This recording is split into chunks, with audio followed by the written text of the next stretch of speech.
We're going to start in a few minutes, but I'd just like to remind everyone, if you have a off function or a mute function on your cell phone, if you wouldn't mind turning that off. It's pretty distracting when that goes off. Yeah, I don't want to hear any cell phones beeping at us. Please, please, please.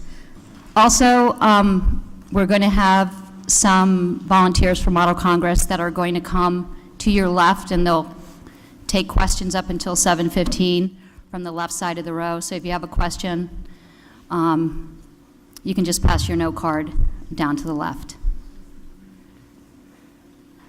I'm just going to give a few more minutes for some people to come in. Some people parked on the opposite side of the school, and they're just having trouble getting to this side, so we're just going to wait a few minutes. Yeah. One suggestion for audience members, since we're not yet into the formal part of the debate, that was a cell phone. Please remember that this thing is being recorded. You would not believe how much better recordings pick up cell phones than they pick up the human voice. My request is, please remember that all 6 of the people on stage are candidates for state office. If you have a question about a local issue that should be solved by somebody in this town rather than by the state legislature, I am hoping that it will not even come up to my desk, but please don't. All right? This is for candidates for state office.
All right, I think we're going to begin.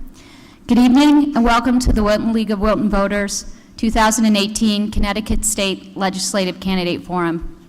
I'm Karen Silverberg, Chair of Voter Services for the League.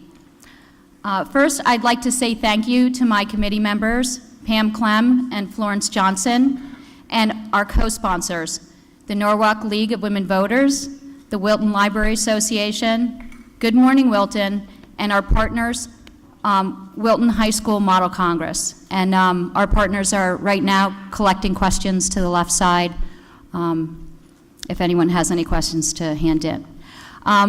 We really couldn't have done this without the support of our partners and our sponsors.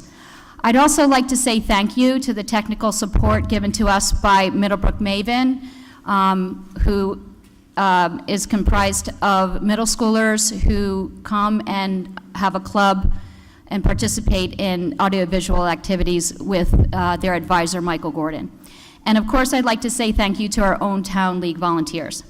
And I'd like to give a big thank you and hearty welcome to our 6 candidates this evening. They'll be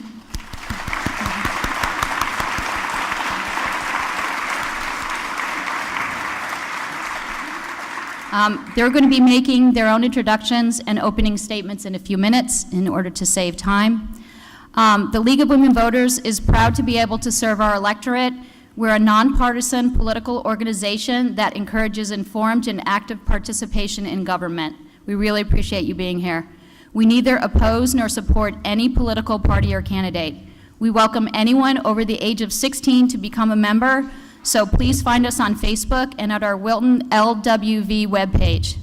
In addition to the questions that we received online, we have also handed out note cards as you came in the door.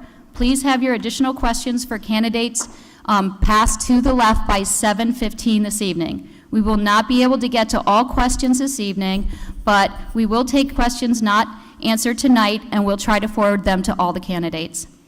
2 reminders before we start this evening. Please make sure you're registered to vote and that your address is correct.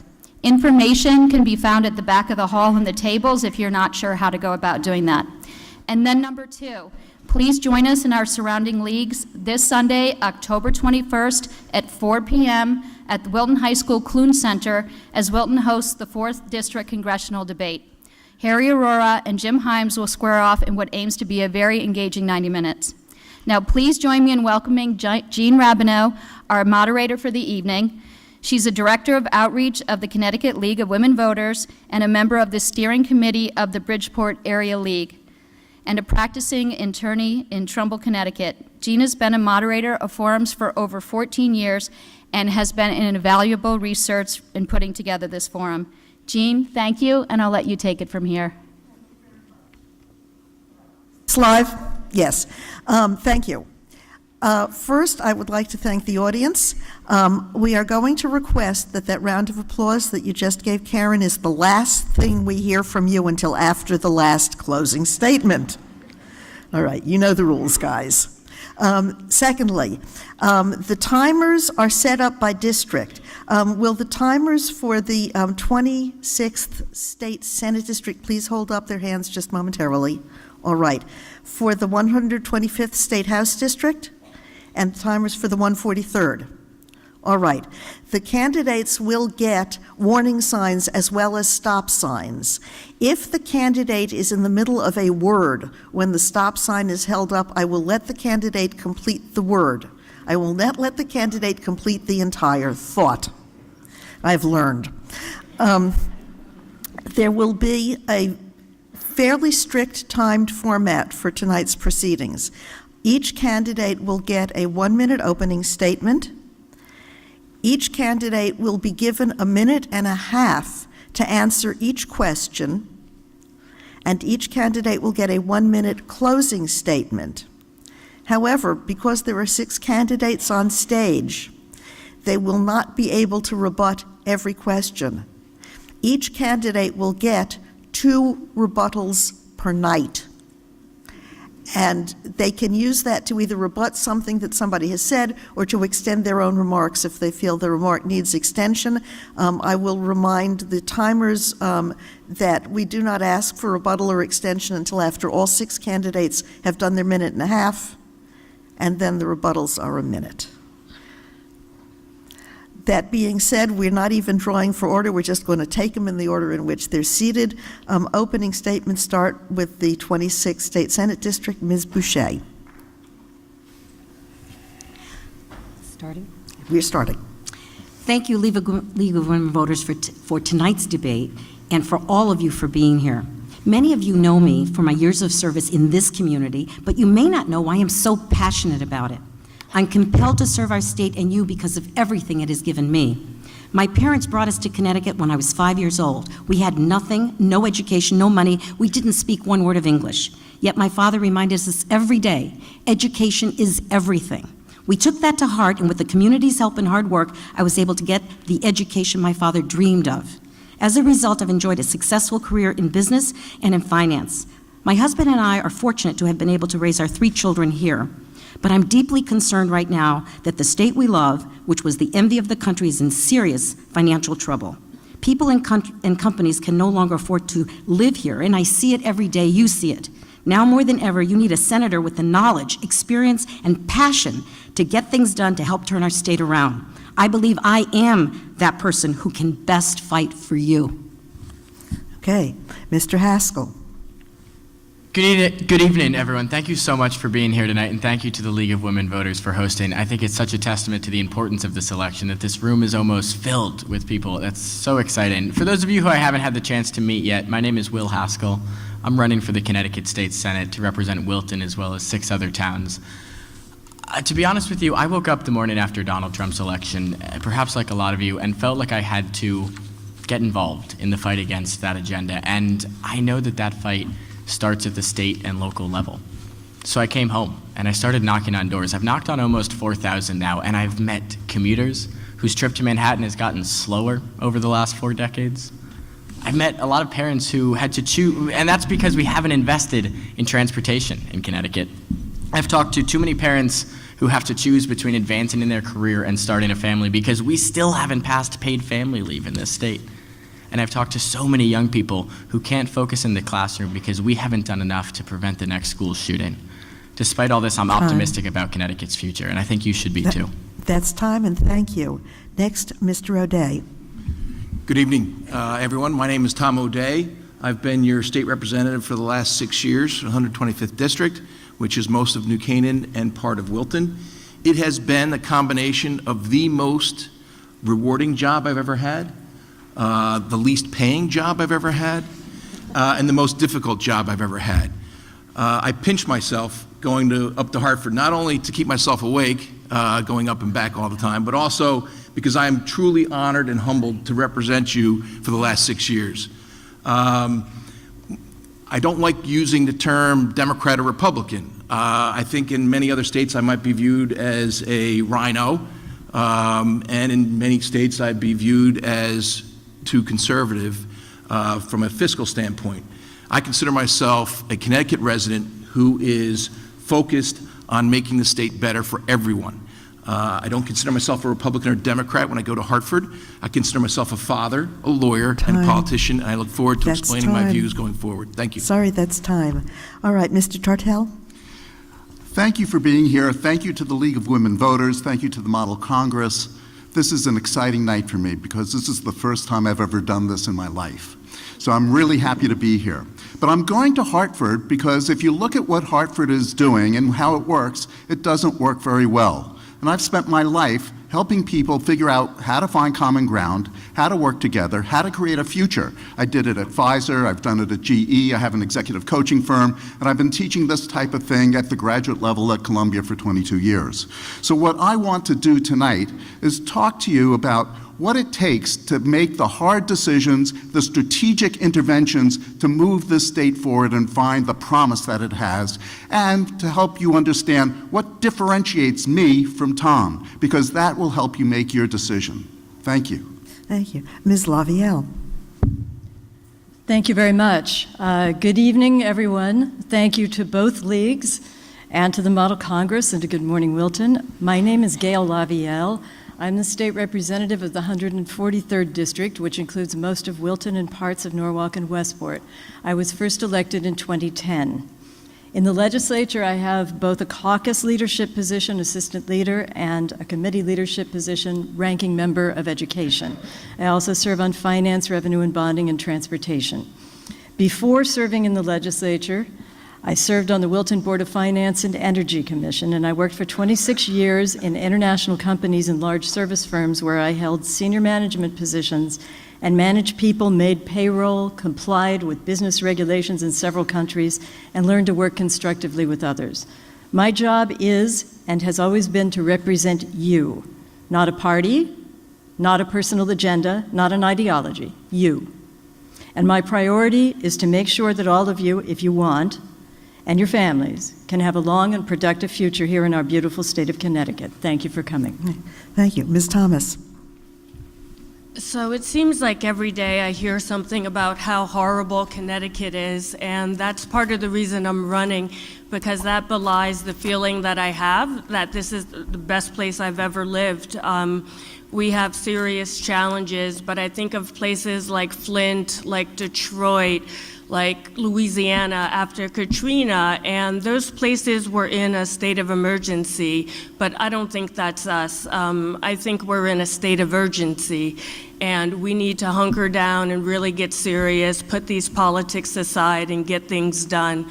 I stand for public transparency. I stand for fewer political sound bites, and I stand for more management in action. So I'm hoping we can all come together moving forward and take the state forward to create new headlines that match the feeling that I have in my heart. And thank you to everyone for hosting us. Thank you all for coming out and getting involved. Time. Thank you. All right. The first question will go to Mr. Haskell first. What are your thoughts on phasing out the income tax and/or tax on personal property? Please expand on how the budget would be balanced if they are phased out. Thank you for this question. We hear this a lot from the other side, that they're going to eliminate the income tax, and it's an easy way to win votes because people don't like paying their income tax, generally speaking. But that tax accounts for 56% of our state revenue. Eliminating the income tax would blow an $11 billion hole into an $18 billion budget. Kansas already went down this path. He has the same economic advisor as Bob Stefanowski, the Republican running for governor. And when they did this, they couldn't keep schools open for 5 days a week.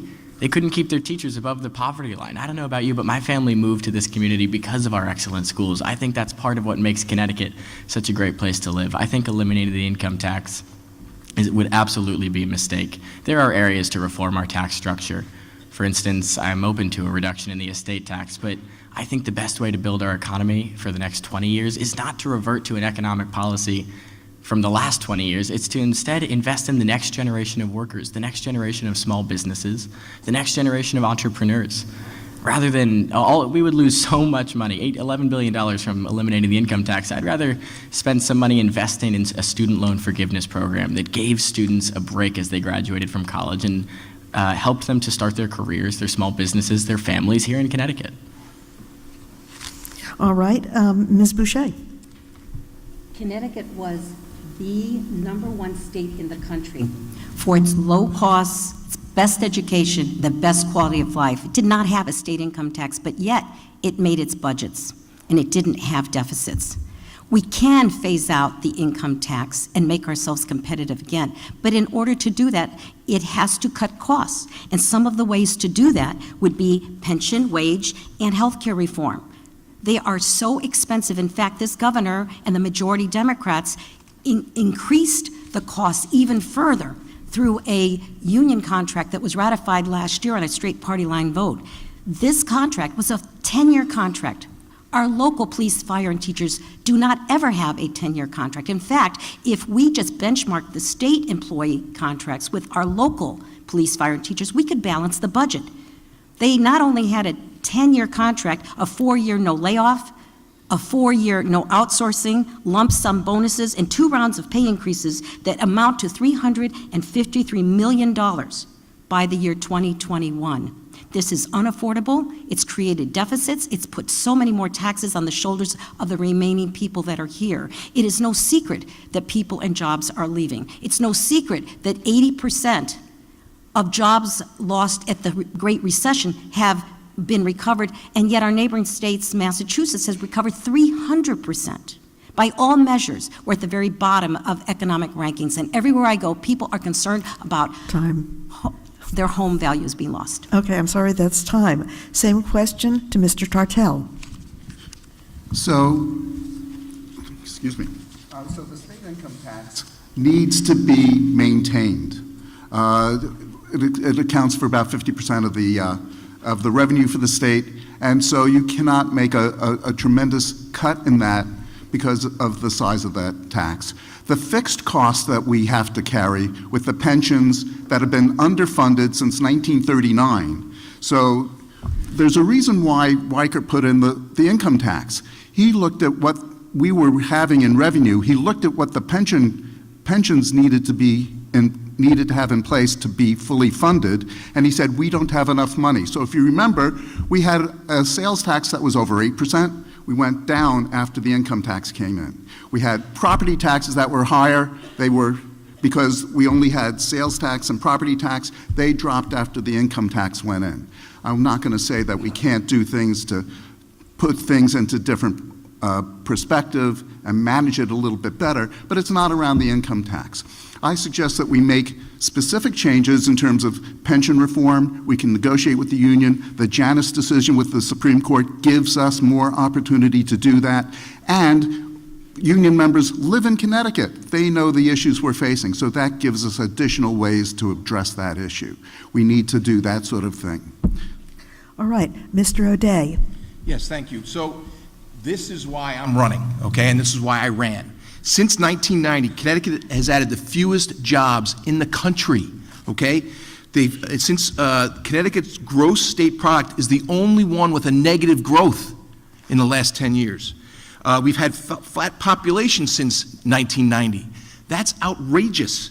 And the reason why is because we've had one-party rule for 38 of the last 40 years. Not to pick on my Democratic friends down here, but you're much different than the Democrats up in Hartford. I'm telling you right now, we were not allowed to be in the discussions over the budget for essentially 38 of the last 40 years. The only reason we had a balanced, no tax increase budget the last 2 years ago was because we had enough numbers for them to invite us into the room and negotiate.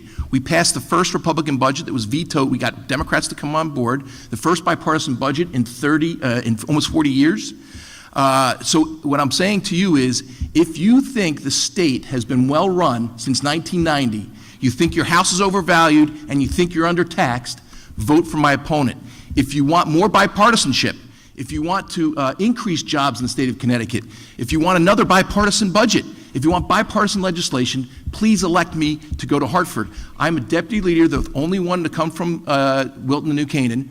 I'm a deputy leader. I review all screening, all bills, along with Ms. Lavielle, and we literally have stopped hundreds of tax increases, and I ask you to let us do it some more. Thank you. Thank you. That's time, I'm afraid. Ms. Thomas.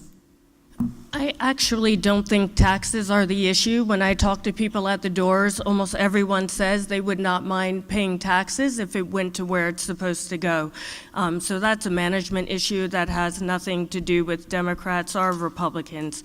But now we are in a mess. Stefanowski, I think his campaign said just yesterday that, oh, we can't actually cut the income tax, but we want people to know we're aspiring to do it. And even if we don't make it, if we do something, they'll be happier. And maybe that's true. So we definitely, given the budgetary shortfalls, we won't be able to do that. I don't think anyone answered the personal property tax side of the question, but I'm not sure what Mr. Lamont is proposing would work in full as well, but at least he has proposed some solutions of where that money would be offset. I know that a lot of things have not worked. I don't think the corporate welfare has worked. I'm in favor of just really a line-by-line audit, comprehensive tax policies, looking at what incentives are out there. Oh my gosh, time goes fast. What tax credits are out there, and really think about where we can solve this problem, because this political sound bites, it's just fiction, and we have to solve it for real. Thank you. Ms. Lavielle. Thank you, and I won't repeat a lot of what's been said. But we can't do anything like this overnight. You can't do any of this kind of thing overnight. The state hasn't been well managed. Ms. Thomas has mentioned management. And when you are managing an entity this large well, you have to look at reducing taxes while you look at reducing spending, while you are trying to engineer some economic growth. And you have to do it all at once, at the same time, but not in one fell swoop. It takes time. My preference is to start with the taxes that put the most pressure on retirees, because they are the ones who feel so much pressure, especially when they're on a fixed income, estate tax, gift tax, pension income tax, Social Security income tax. Start there, and then over time, if things are being managed well, if we are reducing spending and we are reducing taxes, and we are growing the economy and bringing more jobs here and growing the tax base, then we can look at reducing the income tax over time as tax base growth and spending reductions permit. And we would try to get to a level where Connecticut is more attractive from that point of view than our neighboring states of Massachusetts, New York, Rhode Island, et cetera. That's what I think we ought to be aiming for. Okay, at this point, I will ask if anybody on the panel wishes to rebut or extend. Yes, sir. So this is the most important issue that you all need to be voting on, okay? At the end of the day, here's what I propose. I propose a 20% cut across the board in every department except for Judiciary and Department of Developmental Services, okay? Those two departments are already cut to the bone, and we can't afford it. But that 20% cut will give us $2 billion. Okay? With that money, about $650 million I'd use to eliminate the tax on Social Security, We've already eliminated for some levels, eliminate across the board. Eliminate the tax on pensions, okay? Eliminate the gift tax. If you do those things, immediately Connecticut becomes the best place to die. Now, I'm not looking forward to making Connecticut the best place to die, but it's a first step. Because then, once you go there, you start reducing taxes and you increase jobs, decrease regulation. When I was on the Reg Review Committee, we passed a new law that requires Reg Review to review all regulations instead of having it passed around. So we have more regulations now. Every year they grow. I'm telling you, please elect me come November. I promise you, better times are coming. Sorry, time. Any other rebuttal or extension on the tax question? Yes, sir. Tartell? All right, Mr. Tartell? So you dropped $2 billion out of the budget. 42% of the budget is for fixed cost. So think of what happens when you take basically a 10 to 20% cut out of the available income, and think of what it means for your schools. Think of what it means for the infrastructure and the investments that need to be made there. So we've seen with corporations that guys who come in and cut and slash, those corporations rarely turn around and make the strategic decisions they need to have. You need to make strategic decisions, you need to make hard decisions, and there are taxes to eliminate. I agree with Tom on gift tax and and estate tax, but that's 1% of the budget. That's not $2 billion. That's $200 million. And so there, you then make considered changes to make the investments we need to have to take us forward. And that's time also. Yes. All right, Ms. Boucher. Thank you very much. We should remind everyone that the income tax was a temporary tax. The real estate conveyance tax was a temporary tax. The increase in the gas tax was temporary. The business entity tax was temporary. And yet they become permanent, and our fringe costs during that same period of time, when we extended taxes, fringe costs have gone through the roof. 85% of a salary is the current fringe cost, when it used to be 40% of a salary. We're so out of line with the rest of our neighboring states, just in New England, not even the rest of the country. We have to do something about this to make the state more affordable, because everyone I visit when I go door to door, they mention taxes, home values dropping, and job loss is their number 1, 2, and 3 concern. So we must approach that, and we can do that if we reduce the very high fixed costs. We can do that by lowering those wage contracts, getting the health care plan that the state employees have in line. $2 for any prescription drug, $15 for any doctor they go to, Time. and finally, no copay.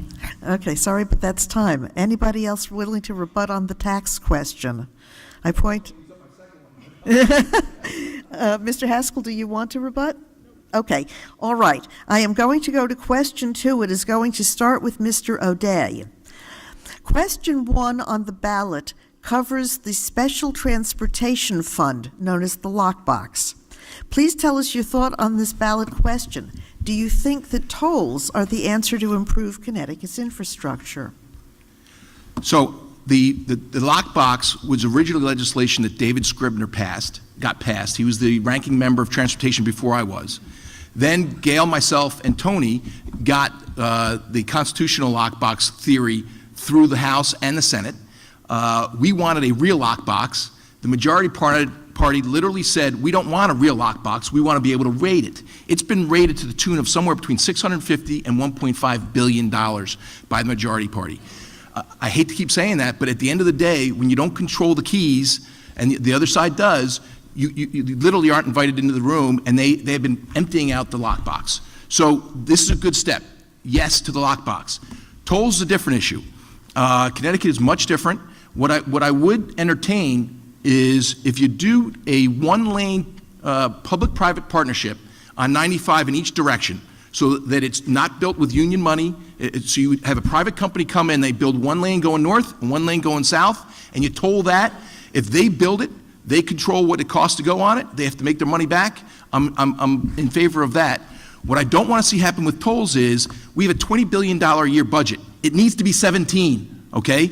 The reason why we have a constitutional spending cap that the majority fought for since 1990 is because of the bipartisan budget that was the basis of the Republican budget. And if it weren't for that, if that constitutional spending cap was in place back in the 90s when it was supposed to be, we wouldn't be in this mess that we're in right now because of the majority party. Thank you very much. Thank you. Mr. Tartell. I believe in the lockbox. Excuse me. You know, there are times you do inappropriate things. I believe in the lockbox, and I believe in tolls. Tolls give us the money and the income stream to take care of our transportation, both the mass transit and the roads and bridges that we have to fix. It gives you an operational stream of income that is guaranteed and focused and comes from people from outside the state. We are one of only, there are 42 states that have tolls, we do not. Tolls then give you a way with Easy Pass to take that money. You can have 2 levels of fares. I go to Long Island to see my mother-in-law and my mother every weekend. No Easy Pass, you get highest fare. Easy Pass, New York, you get a different fare. And I'm from Connecticut, I get the middle fare. You can do that. You can also do congestion pricing, so that if you leave for work at 5:45 in the morning to go towards New York, you're at a cheaper fare than if you leave at 6:15. So that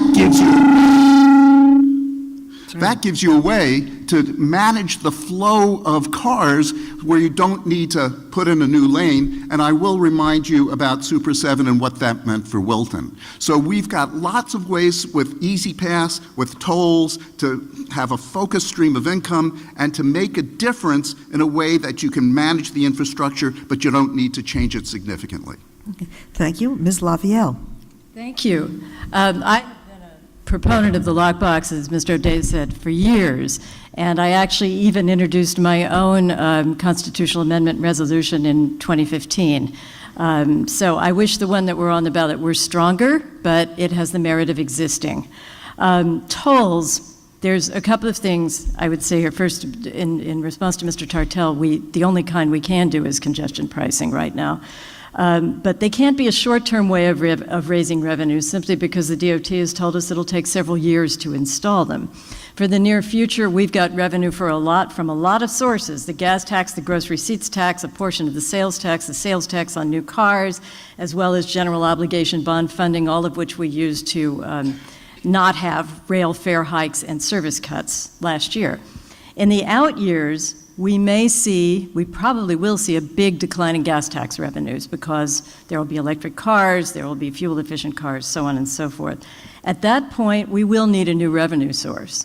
So the smart thing for us to do now is scenario planning, is to develop a series of projections on market-driven gas tax revenue declines, estimating how much money will be needed each year, and then matching potential revenue sources, tolls, optional tolls, public-private partnerships, to see what the needs would be and evaluating them as a solution. And then in the event that they were to include tolls, it would only be in the context of the natural disappearance of the gas tax. I'm afraid that's time. Ms. Thomas. I am very much in favor of the lockbox, but I also agree that it's not strong enough. We also need to think about, as I understand it, and perhaps everyone who has been in Hartford for a very long time can clarify, but as I understand, there's no provision in the constitutional amendment that would indicate what income is then put into that lockbox. So Hartford still can control whether the gas tax money goes there or certain other income streams.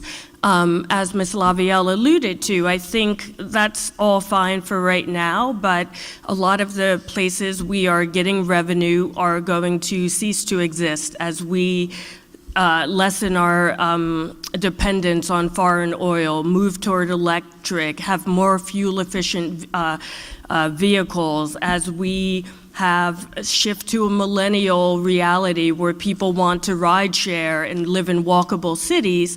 A lot of these revenue streams are drying up, which is why this is a national problem. You may recall President Trump ran on this issue of infrastructure because the income is drying up everywhere, and he proposed national tolling. I believe in tolls. My time is almost up. Like Mr. Tartell said, I believe out-of-state trucks and residents, people at the poverty level, et cetera, have special exceptions. Okay, thank you. Ms. Boucher. 3 individuals on this stage have been on the Transportation Committee and have all proposed lockboxes on state transportation funds. This became a real cause for many of us. And then it became a bipartisan idea when the governor wanted to institute tolls, and he found that a way maybe to persuade people is to convince them that they were going to not raid that fund anymore because it was constantly being raided.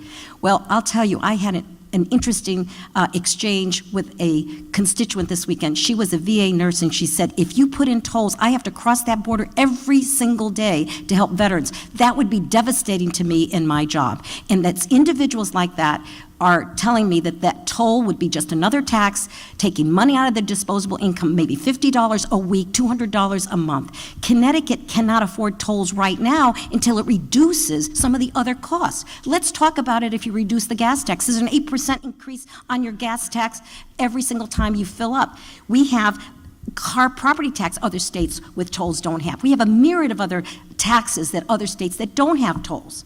Let's talk about it if we restructure our tax policy. Right now, we've shown a way by prioritizing current bonding where we can increase investments in our infrastructure. What we really need to do is develop a short-term plan, a needs assessment for roads, rails, bridges, and ports, and a long-term strategic transportation plan that meets the needs of our business sector. And all of the stakeholders should be a part of that process. But right now, the last thing we need to do is increase the cost of our residents. Okay, thank you. Was that time?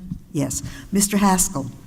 Senator, respectfully, you're entitled to your own opinions, but not your own facts. And you mentioned how much it would cost to cross the border every day. We don't even know where tolls would go yet. Connecticut is the only state between Maine and North Carolina that doesn't ask out-of-state drivers or trucking companies to contribute to the upkeep of our roads as they pass through our state, as they have a huge wear and tear on our infrastructure. This doesn't make us uniquely advantaged as taxpayers. It makes us uniquely disadvantaged because we bear the sole brunt of funding our roads. We sit here wondering why the trains are slower than they were in 1950, wondering why we have 302 structurally deficient bridges, and yet we're leaving money on the table, millions of dollars every year. Connecticut drivers paid $6 million to Massachusetts last year in tolls, and yet Massachusetts drivers paid not a cent to Connecticut.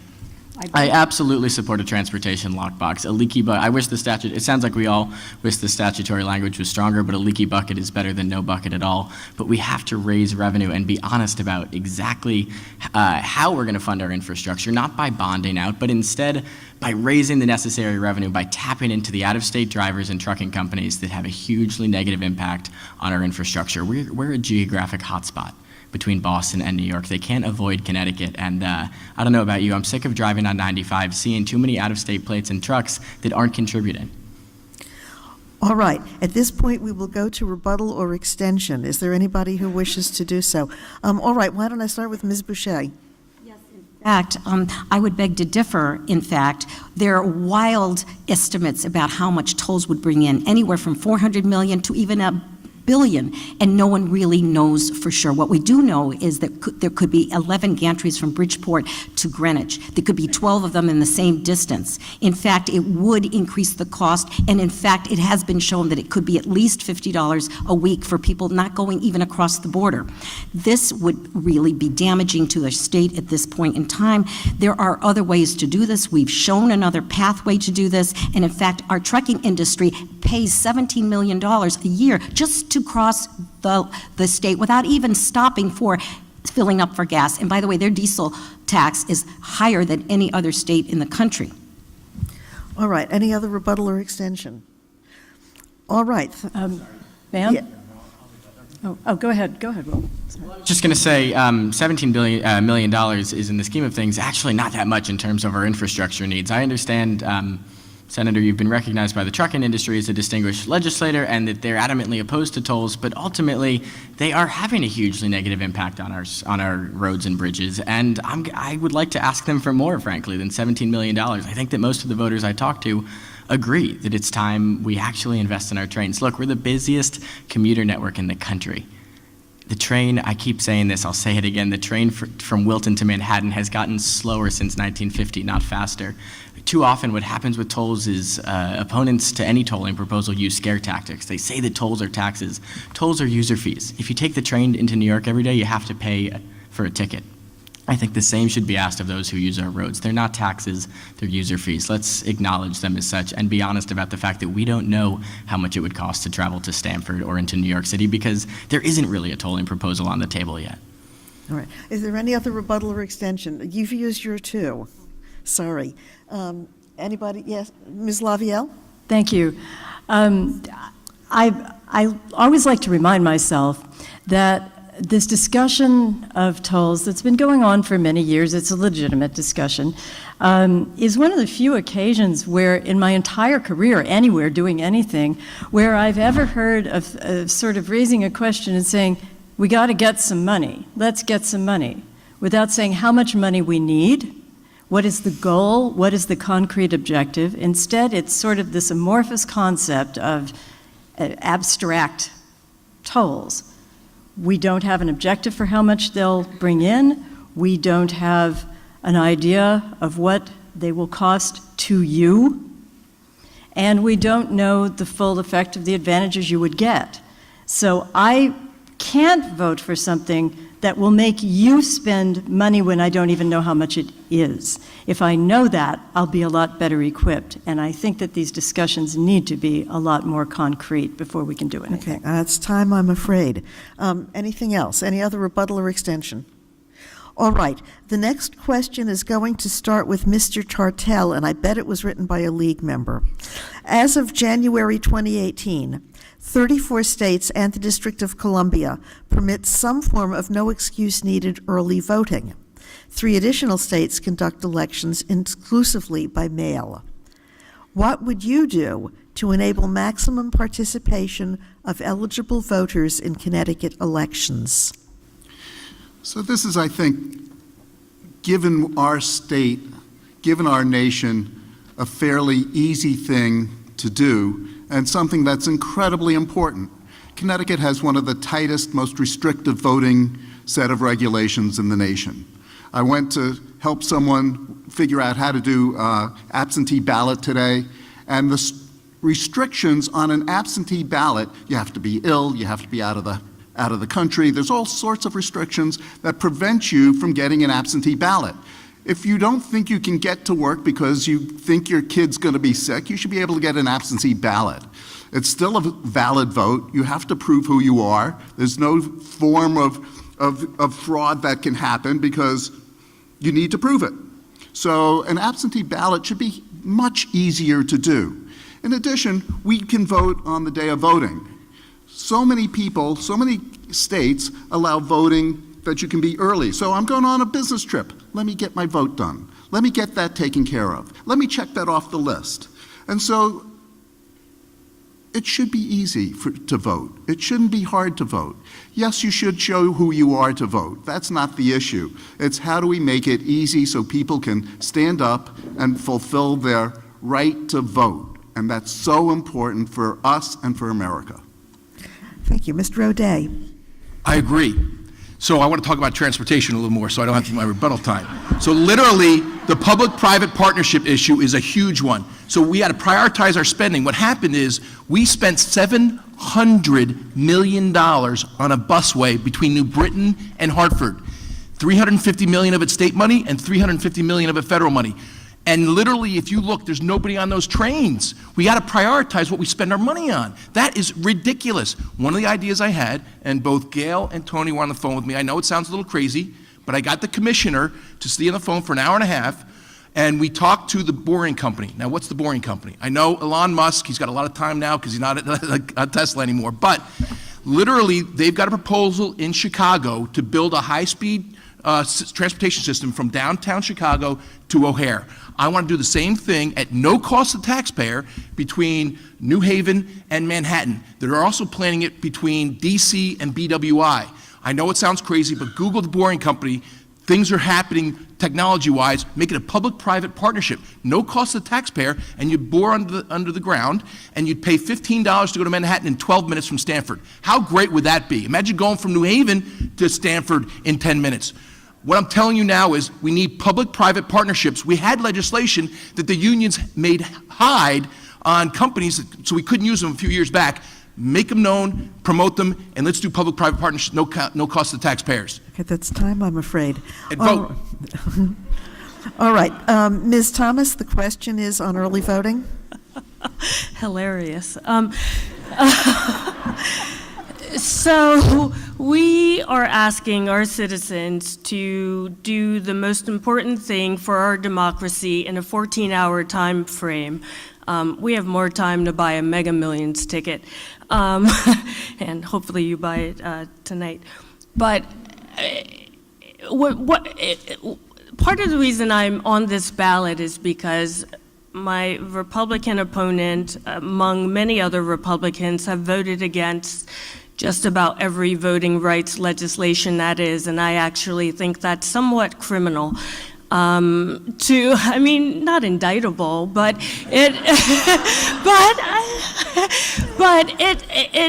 it's crazy to me. It's unfathomable. People who work 2 jobs, I do a lot of phone banking for other candidates, and people have always expressed concern. Like they're caring for an ailing parent, they have a job, 2 jobs, 3 jobs, whatever it is, or they commute like I did for many years to Manhattan, and they can't make it to vote. We have to make sure more people are brought to the table between absentee ballot provisions, early voting. Denise Merrill testified when this vote came up that she could do it in a cost-effective way. Maybe we limit it to just the Friday, Saturday, and Sunday prior to Election Day. I'm afraid that's time. Okay. Ms. Lavielle. Thank you. Do I have to go to jail? No, it's not Okay, you sure? Anyway, thank you. I know I have voted for at least 2 amendments calling for no excuse absentee ballots. There are some nuances here. There was a constitutional amendment resolution a few years ago that actually, while it was purported to allow all kinds of different situations where you could do early voting, what it actually did was strip all the language out of the Constitution so that, which restricted things to just the way they are now. Just stripped it all out and then allowed the legislature subsequently to do whatever it wanted. So it kind of left a void in the Constitution. And that is what I remember we all voted against. I think that no excuse absentee ballots is a wonderful thing to have, and I would support that right this minute if we could do anything about it here today. So I think that's all I'll say about that one. Thank you. Okay, Mr. Haskell. This isn't an issue that I feel strongly about because I'm a capital D Democrat, because I'm a member of the Democratic Party. I feel strongly about this issue because I'm a lowercase d Democrat. I believe in a democracy, that we're better off when more people participate. And early voting is exactly the sort of policy that would encourage and incentivize people and help people get to the polls. Look, as our moderator said, we're one of just a handful of states that doesn't allow people to vote except for that one Tuesday in November. God forbid you're a single working parent or a commuter and you don't have time to make it to the polls that day. My opponent will tell you that we can't have early voting because people might change their minds, but we already have absentee voting. And, by the way, people change their minds, I think, because too often politicians send low and late mailers, which we've already shaken hands, neither of us will be doing. So why can't we have early voting in this state? The greatest crisis, I think, in our democracy is that 50% of people, roughly, in this community voted in the last midterm election. That's not nearly enough given the high stakes of who we sent to Hartford. And a central mission of my campaign over the last 6 months has been to work to get every single generation to the ballot, no matter what their political beliefs. I truly believe that we're better off when it is as easy as possible to vote and participate and play some role in shaping Connecticut's future. All right, Ms. Boucher. I believe that Representative Gail Lavielle highlighted why it's so important to look at the details of any bill, because oftentimes the details do not at all reflect what the title of the bill really is. I believe that the early voting question can be easily solved by no excuse absentee voting. And many of us, I in particular, am fully in support of having no excuse absentee. That really would solve the problem. The problem with having early voting is things happen at the very last minute that one can't even anticipate. It could be a week before an election.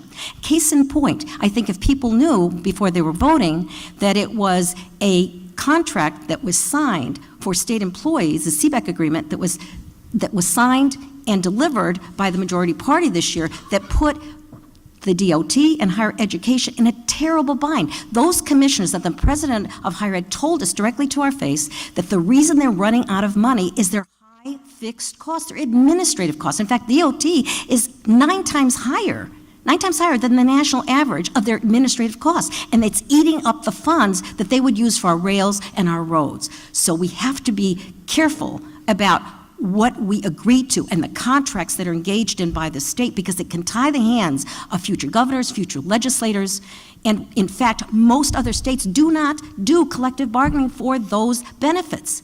They do it by the normal budgetary process, which reflects what's happening in the economy. Okay, that's time. Thank you. Is there any rebuttal or extension on this one? Yes, okay. Ms. Thomas. I just have to get back to voting. 37 states and DC early voting. I don't think that was addressed by any of my people in the other party. It's just we have, as Will said, we have to make sure people are getting to the ballots. The way our society operates, we are disenfranchising more and more people to vote. The devil is in the details, I agree, but I did not see any details in the early voting proposal that would make anyone vote against it, other than just making sure people aren't able to express their American right to vote. That's it. All right, any other rebuttal on this one? Okay, the next question goes to Ms. Lavielle first. It's a two-parter. What would you do to protect residents, especially youth, from gun violence, and should Connecticut's gun laws be made more or less restrictive? Okay. Connecticut has among the strongest gun laws in the country, and I know because I voted for most of them. The ones I didn't vote for were passed before I got to the legislature. I voted for 1160 right after Newtown, where we got background checks in many levels. We got limitations on magazines. We banned some weapons. I voted for the temporary restraining order bill, which allows, which requires people who are subject to temporary restraining orders to surrender their weapons within 24 hours. And we also had the bump stock bill, which I voted for recently. There were things we have to do next year, like the ghost gun bill for various reasons, because those guns are not traceable. They can go through sometimes metal detectors without being detected. And they're really not safe for the people either using them or who might be in the same room with them, because they're not inspected or anything like that. We have to do all these things. At the same time, we've got to do other things too. And we've got to keep working on a culture of violence that we have in this country that has somehow precipitated all of the incidents that we've seen recently. And that's a group effort. It's something that we will all have to do together and realize is happening and acknowledge it. Thank you. Ms. Thomas? Sounds like we're in agreement. I think Connecticut obviously is one of the states with the strongest gun laws in the country, but we can't stop there. There still are many loopholes. What bothers me is that there hasn't been enough money allocated in the federal government to study this as a public health issue. And what I see going to the doors, it is the one issue that every single person, young, old, Republican, Democrat, has expressed as a concern. It is weighing very heavily on us. So not only do we need to enact stronger gun legislation, I'm in favor, I don't think we need assault weapons for any reason, in addition to the ghost guns and all of the regulation about untraceable receivers and things that aren't have serial numbers. We have to solve that issue. I'm in favor of local mandated reporting from gun dealers to local law enforcement so that we can hopefully get ahead of some of these things. Biometric storage, all of these things that make things safe. But as Ms. Lavielle said, I also think even if we had the strongest gun laws in the world, that would not solve our gun violence problem. We have to think holistically about things like hate and intolerance and how we get that out of people. We have to think about, sorry. Sorry, that's time. Ms. Boucher. You know, some have implied that I believe that the gun laws may be too restrictive, and this is a clear distortion of the facts. In fact, the Weston Gun Club in the last couple of years asked that they be allowed to keep ammunition on hand for people that come in to safely practice. They can't bring them in, they can't take ammunition out. It was by request, often a law by request, you put it in for them, then you have to push it through. When they asked, do I want to move this forward, I said no. The reality is that I was one of only 3 state senators to write the toughest in the country gun law, 1160. As a result, I was challenged in a primary by a Republican to take me out. The good news that year, I got the most votes of anyone in the entire state in the state Senate, and Connecticut Against Gun Violence supported me. In fact, this year, Moms Demand Action has given me a recognition of distinction for my work there. I worked on the restraining order bill. I also voted for the prohibition of bump stock, and I even put in a bill that passed to make it a higher penalty for anyone calling in gun threats to a school. There's only 3 of us in the Senate that led so strongly on this bill, and we're proud of them. Mr. Haskell. Senator, respectfully, when you say some have implied that you think we went too far in regulating guns after Sandy Hook, that was you. It was a forum just like this, and you were running for governor at the time. It was Republicans only in the audience, I believe. And you said, your words were, I think Connecticut went too far in regulating guns after Sandy Hook. My belief, and the belief of most of the voters I've talked to over the last 6 months, is that actually we haven't gone far enough. You shouldn't be able to order ghost guns in Connecticut. That's a gun over the mail that you buy in multiple parts without a check on your identity, without a serial number, and it arrives in your mailbox and you assemble it at home. You shouldn't be able to buy multiple weapons in one transaction, and Connecticut's one of just a few states that allows you to do this. If you're buying multiple handguns at once, the chance you're going to use those in a criminal manner goes up by 64%. There's a lot of common ground that we can build here, including with gun owners, many of whom I've talked to. At their doors, they agree that we should be doing more to fight gun violence, and it really has become a defining issue in this race. I'll just, you mentioned that when you go door to door, you hear a lot about property taxes. I do too, but I also ask at every single door, what's the most important issue for you? And I have to tell you, the most common response I hear is common sense gun regulation. I started this campaign in March, speaking to a crowd of 13,000 people in Hartford at the March for Our Lives, and they weren't just Democrats. They were Republicans and unaffiliated. They were young people who aren't old enough to vote yet, and their parents and their grandparents coming together because this is an issue of moral clarity and severe urgency in Connecticut. People don't feel safe, and it's our job to fix that. Time. Thank you. Mr. O'Day.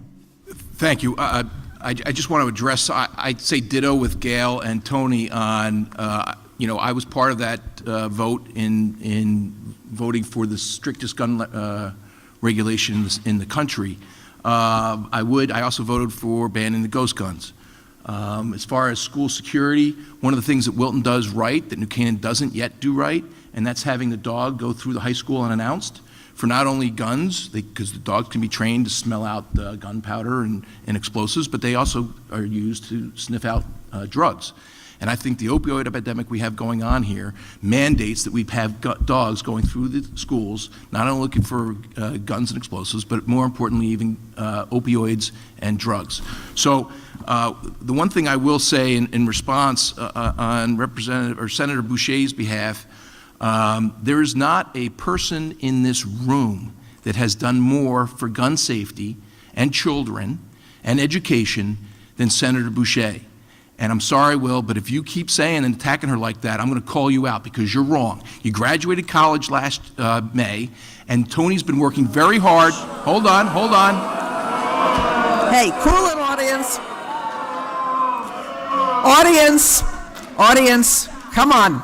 Tony Boucher has been working harder than anybody in this room, and I would argue in this state, for gun safety and the safety of our children and the welfare of our residents. Thank you. Thank you. Ladies and gentlemen, if I continue to hear outbursts from the audience, I will terminate this debate. Enough already, guys. All right, Mr. Tartell. Thank you. Much of what I would say has been said, but there's a couple of things that I just want to add. On March 14th, when there was the March for Our Lives, I was here. I was interviewed by Channel 12, and I talked about how all voices need to be heard. And voices need to be heard, and they need to be heard in the right way, in a way that's civil, and that makes a lot of sense and is respectful for our society. The guns in our society are a threat to the way we live our lives, and they are a threat in so many different ways. 2/3 of those who commit suicide use a gun. Why do they use a gun? Because it's very effective. Most people who die because they're on the wrong end of a gun know the person who's pulling the trigger. Those are critical pieces of our society that we need to attend to. It's more than just making sure that guns are available or not available. We need to have the insurance so that people have full coverage for the mental health issues that they face that lead to things like suicide. We need to make sure that we tax guns. Pennsylvania spent $60 million on guns, $162 million in Florida to make their schools safer. Tennessee just allocated $32 million. It's a lot of money, and those are ways that that we are taxed. I'm afraid that's time. Does anybody wish to rebut or extend on this one? All right, thank you. The next question is going to start with Ms. Thomas. Timing being what it is, this may end up being the last question we ask before closing. And it is, how can we improve school funding across the state?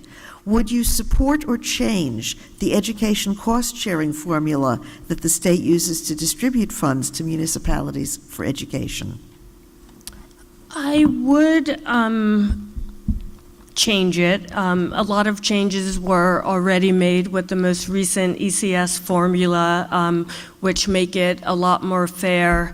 But one of the biggest challenges right now, I think, has to do with how poverty is being weighted and measured as the federal standards are changing. I'm trying to think how to describe this very quickly, but as the federal standard of poverty has basically dropped, is the simplest way of saying it, a lot of people are now being left out of the equation, whereas it is still very difficult, or it costs more to educate them. So I would want to look at how we can close that gap and figure out a new standard. I think the other thing that is going to keep coming down the horizon has to do with special education. The number of students being put in that class keeps growing, and it's the fastest growing population in the schools. And right now, the formula is taking that into account, but as that population grows, we won't be able to keep pace, so we'll have to fix that as well. Ms. Lavielle. Thank you. This is something that I've spent a lot of time on, and I anticipate spending more time on it. There are a lot of inequities in this formula, which has just become a patchwork over the years of various carve-outs for different towns.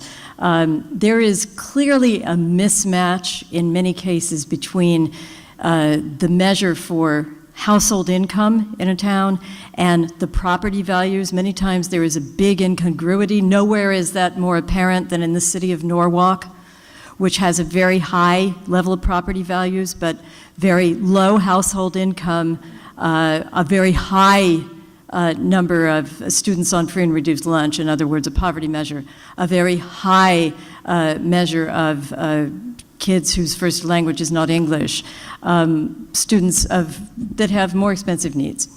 And we've got to look at this formula and adjust it for these factors. It has become extremely inequitable across the state in various cases. The formula has also not been fully funded in years, so the amount of money that's supposed to go to it isn't there, and a lot of districts are underfunded as a result. We need to put more money into education, which I hope we can do as we grow the economy. That should be a priority. And we should also look at some ways, I think, to organize special education a little bit more regionally for some services, because those costs are clearly growing way out of what we're going to be able to control. Okay, thank you. That's time. Mr. Haskell.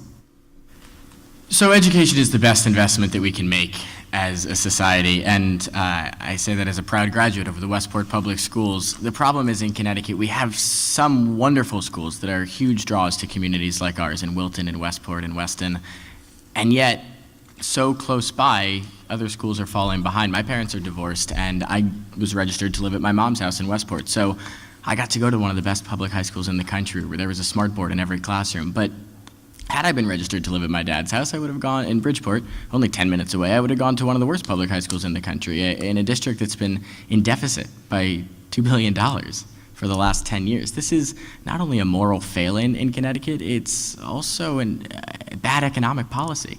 There's too much wasted economic potential in our cities. We should be investing in students. That's why I have called for a comprehensive reform to the education cost-sharing formula that begins with the very basic question of how much it costs to educate a student. That's what Massachusetts did in the 90s, and as a result, they entirely revamped the way that they fund education. They rely less heavily than Connecticut now on property taxes, and it's really worked out in that state. I think that we should follow their example and make public education for all a promise so that your zip code does not determine your educational prospects or opportunities.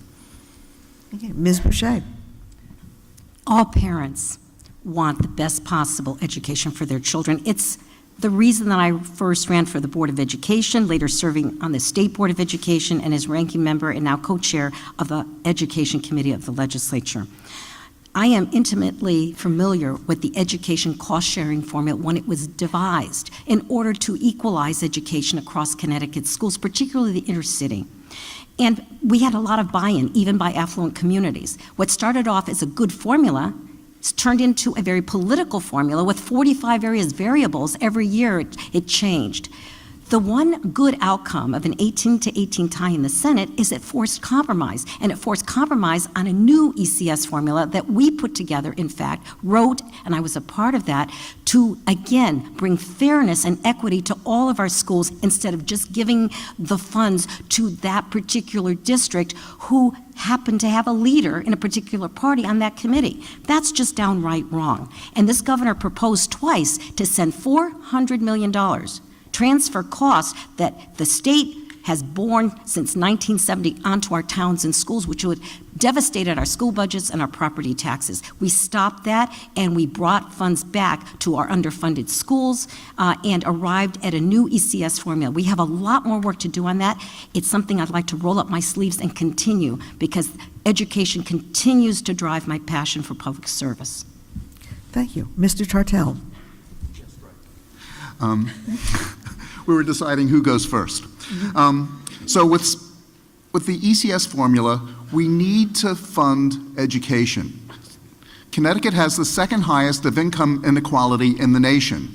And the biggest way, the best way, the most effective way to close that gap is by giving people the knowledge, the tools, so they can succeed in life. And the best way to do that is through education. If you don't invest in education, then you got to invest in courts, because that's the only way they will get redress. So let's invest in education.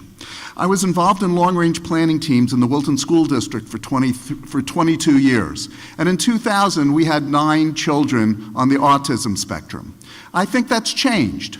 We need to be able to fund special education on a much more regional basis, because school districts in and of themselves can no longer bear the burden. It's important to create a personal, close, specialized, flexible approach to creating a learning environment for each child, but the funding and the resources need to be spread across the larger region so we can do the allocation of those resources and funding to make that work.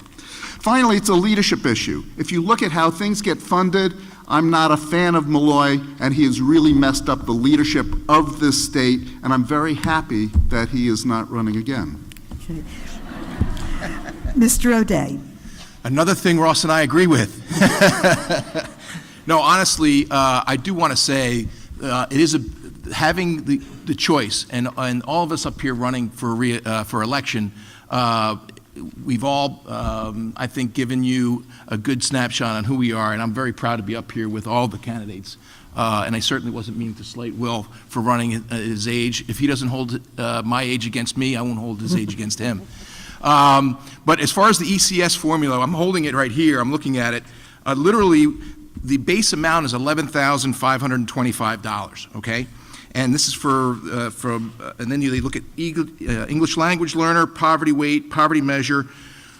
What I'm saying is it's not necessarily a problem with the formula. We've literally, the Republicans put forth a formula. If it wasn't for Tony being the deciding vote in the Senate, the governor would have been able to sweep away all the money that Wilton got and all the money New Canaan got, which is about $1.5 million for each in the middle of the budget cycle. That would have impacted your taxes.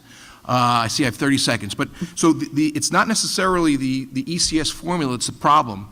What I see is a bloated administration, because under state law, you can't reduce funding to the Board of Ed unless you're in one of the top 10% school districts. And so what's happened over time is we've had a bloated bureaucracy that has gotten away from educating our children. We need to address that across the board and allow districts more flexibility in trimming the fat at the top. Thank you very much. Okay, thank you. Is there any rebuttal on this one? Yes, Ms. Lavielle? Thank you. We've been talking about funding so much, and I would just like to add, because I spent so much time on the Education Committee, that a lot can be solved with money, but not everything. And in education, there are so many other factors that we have to take into account as well. Much of it is the excessive amount of administration and data collection and reporting that teachers have to do every day that is keeping them out of their classrooms. They don't get enough to spend enough time with students anymore. Also, we've piled an awful lot of duties onto our schools that go way past academics, that go way past even schooling, anything. All of this deserves a very close look and a very really intense scrutiny. There's still a lot of work we have to do, thank goodness. I think that since I've been on the Education Committee, it's become one of the most bipartisan or nonpartisan committees in the entire legislature, and I certainly hope we can keep it that way. Okay, and that's time. Any other rebuttal or extension? Yes, Mr. Haskell, this would be your last one. Go ahead. I'll just, I'm not rebutting anything that was said on stage. I just want to add that it isn't just about reforming the education cost sharing formula. There are out-of-school factors that contribute to the low reading rates and poor math performance of low-income and English second language students. That's why we need an investment in early childhood education, because so much of the gap that we see in outcomes emerges before students even get into the classroom. It's also why we need paid family leave, because making sure that no parent has to choose between advancing in their career and starting a family, making sure that they have time to bond with their child before going off to work. 25% of American moms have to go back to work just 2 weeks after their child is born. That's a problem because so much brain development happens in the early phases of life. So we need desperately to pass paid family leave to close educational outcomes and reduce the gap between poor students and wealthy students. Okay, anything further? Anybody? Mr. O'Day, I guess you do have a rebuttal available. Just briefly on the discretionary spending, I've got a chart. So everybody should read the Connecticut Commission on Fiscal Stability and Economic Growth. It's a final report dated March of 2018. Honestly, just Google it. It's the most important report the state has put out potentially in the last 20 years. And what that report says is that discretionary spending has now been outpaced by our fixed costs for the first time in 2017. So literally, for us to turn the lights on, pay our debt, and pay for the employees, it's now taking up 53% of our budget, okay? So paid family medical leave is a wonderful concept, but guess how many private businesses will be able to afford that? They'll go out of business if they have to provide paid family leave. I work 2 jobs. My wife works 2 jobs, so I can work 2 jobs. I'm up here losing money from my profession as a lawyer, but my wife is taking up the slack and working 2 jobs. We need to create more jobs in the state, not less. Okay, that's time also on that rebuttal. Anybody else rebutting or extending? All right, we're now in a time crunch. I can get in one more question before the closing if we limit the answers to 1 minute each. So that's what I'm going to ask the timers to do. The question will start back with Ms. Boucher. Do you support the state water plan as written? And do you have any comment on Aquarion's application to withdraw up to 1 million gallons of water per day from the Cannondale well? Water quality, clean water, is something very near and dear to my heart.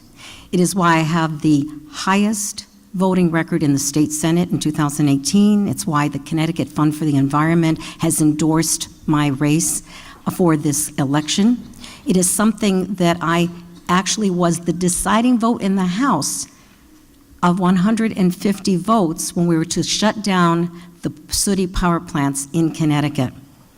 I have to tell you the reason for that is when we did come to this country from Italy, we were living on the shores of the Naugatuck River, the most polluted river in America, with chemicals pouring into it every day. I was born on a farm. We had clean water. We had water from a spring. It is critically important to me, and yes, I do support the Clean Water Plan, and I am particularly concerned about how plastics are polluting not only our waters, but the oceans in our country, and it is an issue for us to really seriously address in the coming years. Thank you. Mr. Haskell. I absolutely support the state's water plan. Water should be a public trust, and I find that very basic. I'll keep my answer pretty short here because I pledge that I'm always going to stand on the side of environmental regulations and protections, preserving our wonderful natural resources that make this state so great. Look, there was a study earlier this week or perhaps last week that said we're 12 years away from the point of no return in terms of addressing the climate crisis. This isn't about building a state that our children and grandchildren can live in. This is about building a state that's clean and actually available for us to live in. So this is, again, an urgent issue, and I absolutely support the state's water plan that would preserve our water as a public trust. Mr. O'Day. Yes, so I do support water as a public trust. In fact, I've got as my tab number 22 the actual final report of the state water plan. And I do agree with how to use the plan, the recommendations, collaborating with the Water Planning Council to formulate future legislation. I agree that it needs to be part of our public trust. I also agree that the good thing about the report is you'll see that most of the time our water is high quality, safe. The only times the plan most recommended is our conservation falls below the national average. So I think we need to work on conservation, but otherwise I agree with the plan and I support it. And I look forward to more time next time. Okay. We're a politician. I can't help myself. I like the thought. Mr. Tartell. Thank you. I support like everybody else, at least to my right, I support. I'm definitely to your right. You are. So is Will, and so is Tony. At least in geography. So I support the plan. Water is a sacred public trust. When the water is bad, you have issues of illness and so on and so forth. I don't need to go into that. The environment we live in is at a crisis point. If you listen to what happens throughout the rest of the world, we have global warming, we have climate change, whatever terms you want to use, it's not good. And we need to do everything we can to change that. And our national leaders have lost that thought, and we need to start at the local level and work our way up. I need everybody with us on that. Ms. Lavielle. Thank you. This is getting old, but I viscerally support the state water plan. It's one of the reasons why I've been a 6-time environmental champion from the League of Conservation Voters. They endorse me every time I run. This is a very important subject to me. I used to be Senior Vice President for Corporate Affairs of Suez Environnement, which is a French company. It was the largest water company in the world, managed both drinking water and wastewater systems. I worked a lot in Africa, and I saw when a society didn't have water anymore, it simply had to cease to exist. And water supplies can be depleted. It is expensive to transport water. They can dry up, and they must be conserved. One remark on Aquarian. I'm concerned. I don't know how concerned I am yet, because I don't have all the information. I know the town is taking the necessary measures to consult on this, but I've been working with Aquarian actually down in Westport, Time. Sorry. and we do need to be concerned. Okay, Ms. Thomas.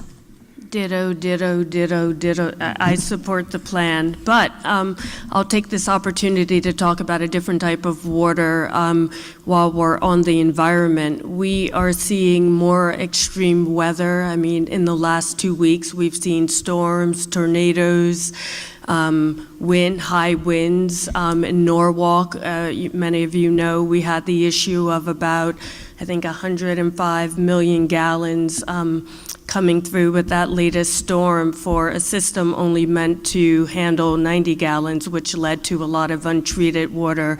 You know, here in this district, we have the Saugatuck, we have the Norwalk, all leading into the Long Island Sound. This is something that we're going to have to start paying a lot more attention to and figure out how to work with all the towns and cities to beef up our plans. Extreme weather is not going away. All right, I am not even going to ask for rebuttal on this one. We're going to go to closing statements. By the luck of the way it's working out, we will start with Mr. Haskell. Sure. Thank you so much for being here. I've really enjoyed this conversation. Thank you to Senator Boucher as well. I've really enjoyed this campaign, and I think it has been a robust exchange of ideas. I believe it's time to move Connecticut forward, and I don't think we can build the next 20 years of prosperity in this state by relitigating the last 20. I began this campaign nervous that I was too young to make a difference. But Tom, with all due respect, you don't need 22 years of legislative experience to know that students should feel safe in the classroom. You don't need 22 years of legislative experience to know that we can't continue kicking the can down the road instead of addressing our pension liabilities head on. I've knocked on about 4,000 doors. I've held 122 meet and greets as of this morning. Last week, I earned the endorsement of President Obama, and I'm more confident than ever that we can bring a real change to this state on November 6th. It's time for all of us to take part in a government that belongs just as much to you and me as it does anybody else who sits on this stage tonight. Because only when we're all participating, when we bring the energy that we see in this room to the polls on November 6th, can we really turn Connecticut around. Thank you. Ms. Boucher. Every day, people tell me they're tired of the vitriol coming from Washington. The good news is Connecticut is not Washington. Colleagues in both parties know me as an independent-minded leader who works to represent you, not a political party. I've led on legislation to improve education, protect the environment, ensure equity and choice for women, as well as the LGBTQ community. I've helped write the nation's strongest gun laws, and most recently have led in the passage of 2 bipartisan budgets that did not raise your taxes. In Wilton, you know me, I get things done. Saving school funding, creating a greenway, stopping Super 7, widening 7 instead, saving our rail line, Orm's Diner, Ambler Farm, placing power lines underground, helping to finance Wilton Commons, our library, athletic fields, and teen center, even moving the Historical Society to its present location. Thank you for allowing me to be your voice. I hope I've made a positive impact on your lives, because no, you have made an incredible impact on mine. With your vote, I commit to fight hard for you and our future here. And you are never too young or too old to make a difference. You're not. Thank you. Mr. Tartell. Mr. Tartell? I was hearing O'Day. So I want to thank everyone for being here tonight. This has been a remarkable experience for me. I'm having the best time of my life, talking to people, learning things, and I want to say a special thank you to Jean for managing this whole process. I want to just talk for a minute about Tom and me, because our hearts are in the same place. Our desire to help our communities are in the same place, but he joked about he's to my right, and he is.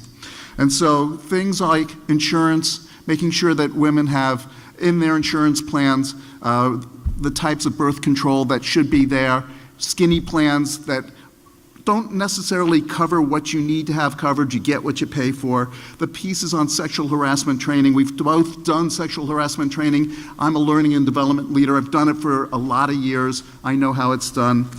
Together we can build a future.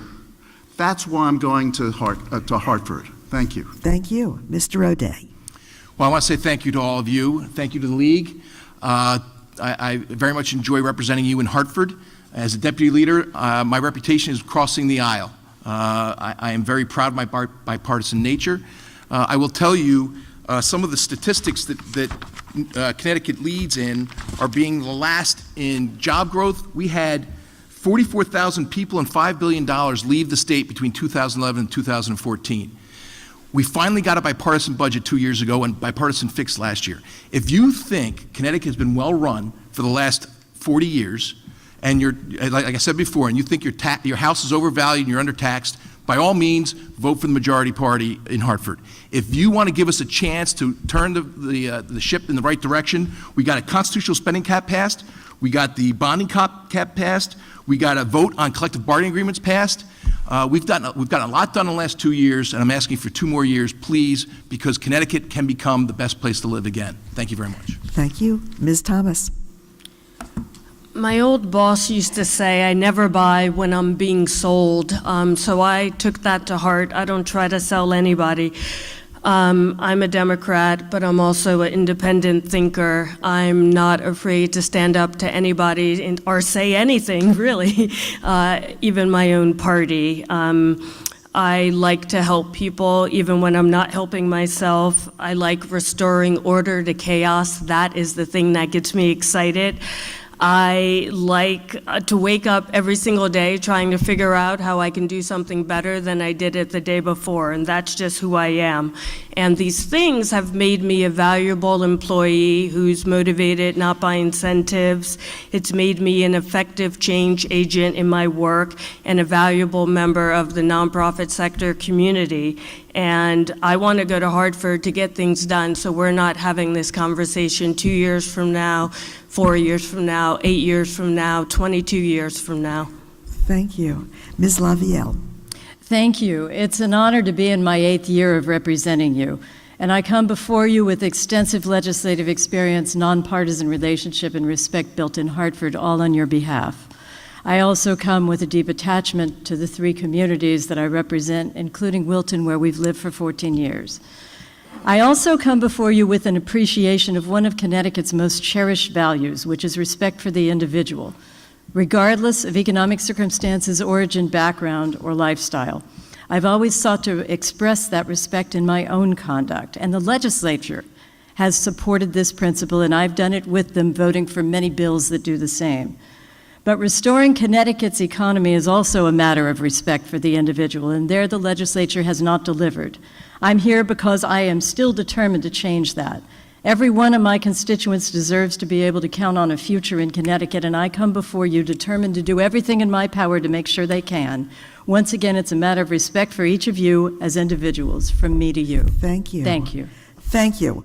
On behalf of the League, I want to thank the audience for the many wonderful questions you submitted, and I'm sorry we couldn't get to more. I expect that every single one of you was going to go out there and vote on November 6th. Do the country, the city, the state a favor. Get your friends who are registered to also vote. We need to improve turnout if democracy is going to survive in this area and in this state. On behalf of the League, my profound thanks to you, to the organizing leagues and organizations, and to all 6 candidates.